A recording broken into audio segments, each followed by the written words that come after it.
ಮೇಲುಕೋಟೆ ವಿಧಾನಸಭಾ ಕ್ಷೇತ್ರಕ್ಕೆ ಸಿಎಂ ಸಿದ್ದರಾಮಯ್ಯ ಅವರು 10 ಕೋಟಿ ಅನುದಾನ ನೀಡಿದ್ದು, ಇದರಲ್ಲಿ ಚಿಕ್ಕಾಡೆ ಹಾಗೂ ದೇವೇಗೌಡನಕೊಪ್ಪಲು ಗ್ರಾಮಕ್ಕೆ 60 ಲಕ್ಷ ವೆಚ್ಚದಲ್ಲಿ ರಸ್ತೆ ಅಭಿವೃದ್ಧಿಗೆ ಭೂಮಿ ಪೂಜೆ ನೆರವೇರಿಸಲಾಗಿದೆ ಎಂದು ಮೇಲುಕೋಟೆ ವಿಧಾನಸಭಾ ಕ್ಷೇತ್ರದ ಶಾಸಕ ದರ್ಶನ್ ಪುಟ್ಟಣ್ಣಯ್ಯ ಹೇಳಿದರು.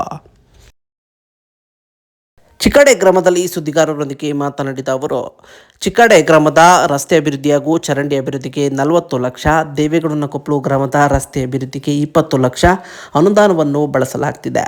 ಇನ್ನು ಉಳಿದ ಹಣದಲ್ಲಿ ಅತಿ ಅವಶ್ಯಕತೆ ಇರುವಂತಹ ಗ್ರಾಮಗಳಿಗೆ ಅಗತ್ಯ ವ್ಯವಸ್ಥೆಗಳನ್ನು ಕಲ್ಪಿಸಲಾಗುವುದು. ಅತಿ ಶೀಘ್ರದಲ್ಲೇ ಭೂಮಿ ಪೂಜೆ ಕಾರ್ಯಗಳು ಕೂಡ ನಡೆಯಲಿದೆ ಎಂದು ತಿಳಿಸಿದರು.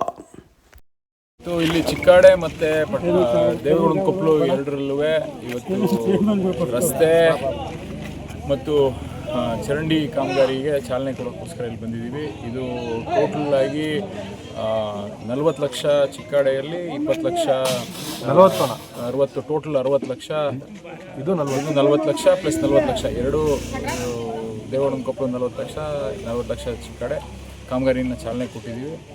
ಇದು ಏನು 10 ಕೋಟಿ ರೂಪಾಯಿ ಬಿಡುಗಡೆ ಮಾಡಿದರು ಸರ್ಕಾರದಿಂದ, ಅದರಲ್ಲಿ ಎಲ್ಲ ಹಳ್ಳಿಗಳಲ್ಲೂ ಈಗ ಕಾಮಗಾರಿನ ಶುರು ಮಾಡಿದ್ವಿ. ಎಲ್ಲಿ ಅತಿ ತುಂಬ ಸಮಸ್ಯೆ ಇತ್ತು ಆ ಕಾಮಗಾರಿಗಳನ್ನು ಇವಾಗ ಶುರು ಮಾಡೋಕ್ಕೆ ಇಲ್ಲಿ ಬಂದ್ವಿ. ಸರ್, ಯಾವ ಅನುದಾನ ಸರ್ ಅದು? ಇದು ಫ್ಲಡ್ಡಲ್ಲಿ ಕೊಟ್ಟಿರೋಂಥದ್ದು 10 ಕೋಟಿ ರೂಪಾಯಿ ಕೊಟ್ಟಿದ್ದು KRDL ಡಿಪಾರ್ಟ್ಮೆಂಟಿಂದ ಮಾಡ್ತೀವಿ.